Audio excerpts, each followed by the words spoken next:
ہماری بات دھیان سے سنیں. جس ملک میں پرسنالٹی کو دیکھتے ہوئے بات کو سمجھا جائے یا تسلیم کیا جائے تو اس ملک کا کیا حال ہوگا.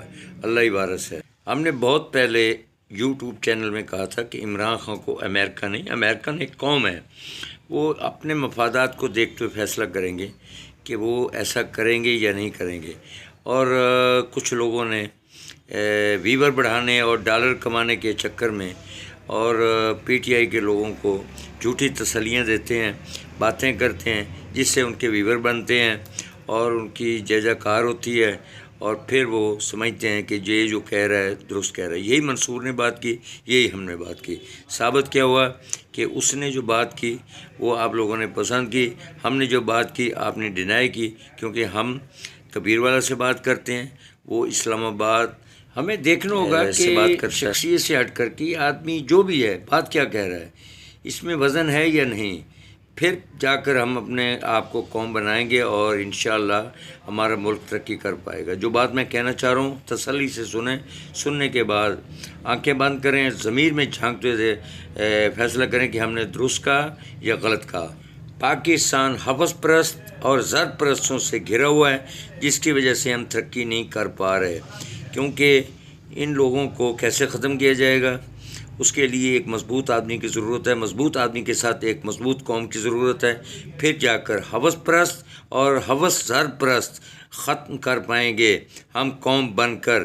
پاکستان میں کسی دفتر میں کسی کو ملازمت دی جاتی ہے تو اس کا بیک چیک کیا جاتا ہے، اور پاکستان واحد ملک ہے جس میں رضاکاروں کو بھرتی کیا، اور رضاکاروں کو بھرتی کرنے کے بعد ان کا بیک اپ چیک نہیں کیا گیا کہ وہ لوگ کون ہیں، کن کے ساتھ بیٹھتے ہیں اٹھتے ہیں، ان کا ملنا جلنا کن لوگوں کے ساتھ ہے. باقی لوگوں کو چیک کیا گیا، پیشہ برانچ سے کیا گیا، حساس اداروں سے کیا گیا. پھر جا کر ان کی چھانٹی ہوئی، پھر انہیں تعینات کیا گیا. واحد رضاکار پاکستان کے جنہیں وردی دی گئی، منصب دیا گیا، جاؤ اور ہمارے کام آؤ، اور آپ نے وردی پہن کر ہم لوگوں کا خیال رکھنا ہے. لیکن ایسا نہیں ہوتا. میں بتاتا ہوں کہ کیسا ہوتا ہے. رضاکاروں کو بغیر کسی انویسٹیگیشن سے وردی دے دی گئی کہ رضاکار ہیں. رضاکار آج سے کئی سال پہلے وہ اپنی ذمہ داری سے آتے تھے، صرف دنوں میں مخصوص تھے. پھر رضاکاروں کو بھرتی کیا گیا، تھانوں میں تعینات کیا گیا. ان کا تعلق کس سے ہے پتہ کریں، ڈکیتیاں کیوں ہوتی ہیں پتہ کریں، ان کے فون ضبط کریں کہ وہ رضاکار جو پریز الہی نے ختم کیے ہوئے ہیں وہ رضاکار اب بھی تھانوں میں موجود ہے. تو کیا وہ رضاکار اپنی بیویوں کے علاوہ کن کن کو خرچہ پرووائڈ کرتے ہیں، خرچہ کہاں سے لیتے ہیں، ان کا تعلق کن سے ہے.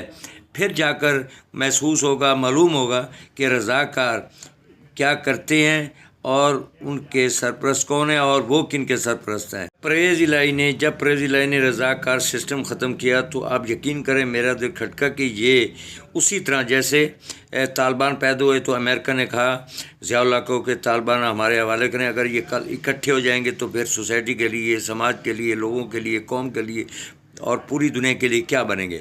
تو خیر انہوں نے جو کیا وہ آپ کے سامنے ہے. تو اسی طرح رضاکار اب اپنے تھانوں میں موجود ہیں، چاہے کبیر والا ہو، چاہے ملتان ہو، چاہے لاہور ہو، تھانوں میں موجود ہیں. ان کے سرپرست کون ہیں، وہ کن کے سرپرست ہیں. تو دیکھنا یہ ہوگا کہ وہ بھاری خرچہ کہاں سے لیتے ہیں، کیسے لیتے ہیں، ان کے منصوبے کیا ہیں. یہ منصب داروں کو دیکھنا ہوگا، سمجھنا ہوگا کہ ان رضاکاروں کو چیک کیا جائے کہ وہ خرچہ کہاں سے پورا کرتے ہیں، اپنی بیگمات کا خرچہ کہاں سے پورا کرتے ہیں، اور فراڈی قسم کی، کنجری قسم کی عورتوں کا خرچہ کہاں سے پورا کرتے ہیں، اور ان کے کن کن سے تعلقات ہیں، کیسے تعلقات ہیں. ان کے جو ٹیلی فون ہیں ان کو قبضے میں کیا جائے، ان کے بعد نمبر ہوں گے، طریقہ کار ہوگا، ان کے بعد سارے ثبوت ہوں گے.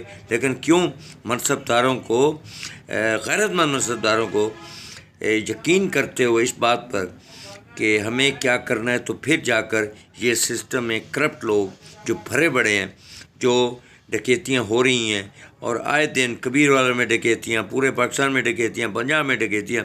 کیا پولیس والوں کو علم نہیں، کیا ایجنسی والوں کو علم نہیں؟ آخرکار ان کے سرپرست کون ہیں؟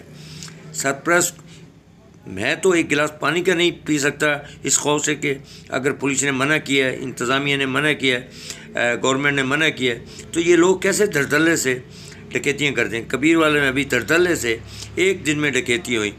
اور کچھ گھنٹوں بعد نہیں، کچھ منٹوں بعد تو آخرکار ان کے ساتھ کون ملے ہوئے ہیں؟